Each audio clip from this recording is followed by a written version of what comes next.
On internet, be it on YouTube or on Facebook, there is always someone who will tell you, explain to me why we can see all of the Chicago skyline from the other side of Lake Michigan, 94 kilometers away. The answer is very simple.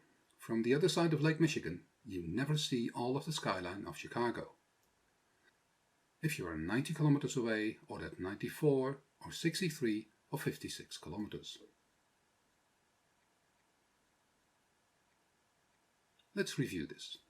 In April 2015, that's when Flat Earth started to appear on YouTube, the photographer Joshua Nowitzki took a magnificent picture of the Chicago skyline at sundown from the top of a dune in Grand Mere State Park.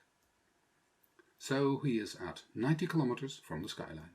The photo did the rounds among Americans who were astounded at the phenomenon, but mainly circulated among the conspiracy theory-loving flat earthers. They pretend the photo has been taken at water level of Lake Michigan, which is false when you look at the whole Chicago skyline.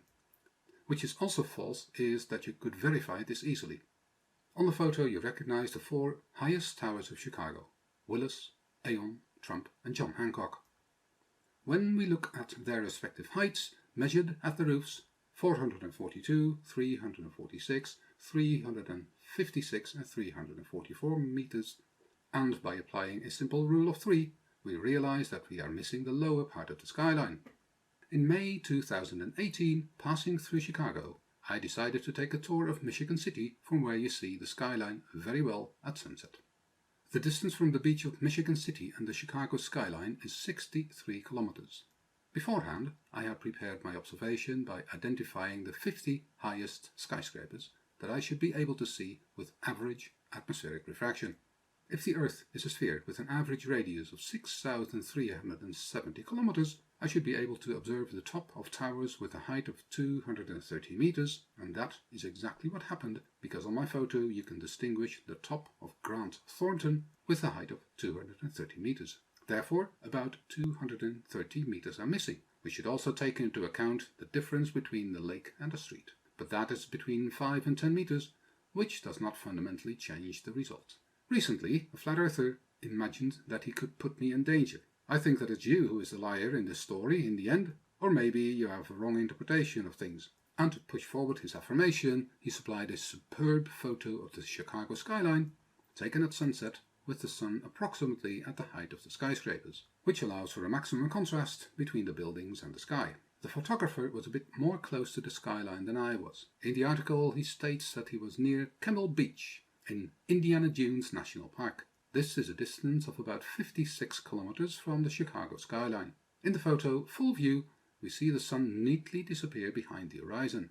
It is not getting farther away, as the flat earthers would pretend. The second photo is a different cut from the first one. We see here Willis, Aon and Trump Tower. Immediately to the right of the latter we discover another tower which does not appear on Nowitzki's photo or on mine.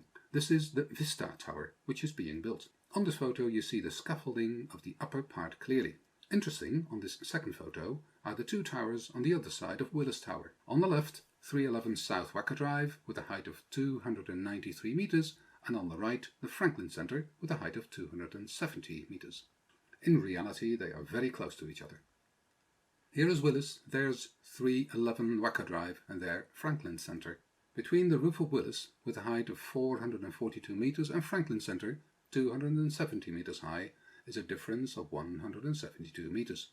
A simple rule of 3, we set the base of the towers at 0 meters, and we calculate the missing part to be 157 meters.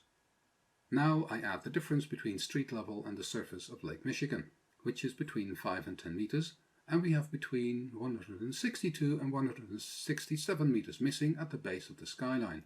And if I do the theoretical calculations on the Debunk site, with a distance of 56 kilometers and a viewer height of 2 meters and average refraction, I obtain a hidden height of 172 meters.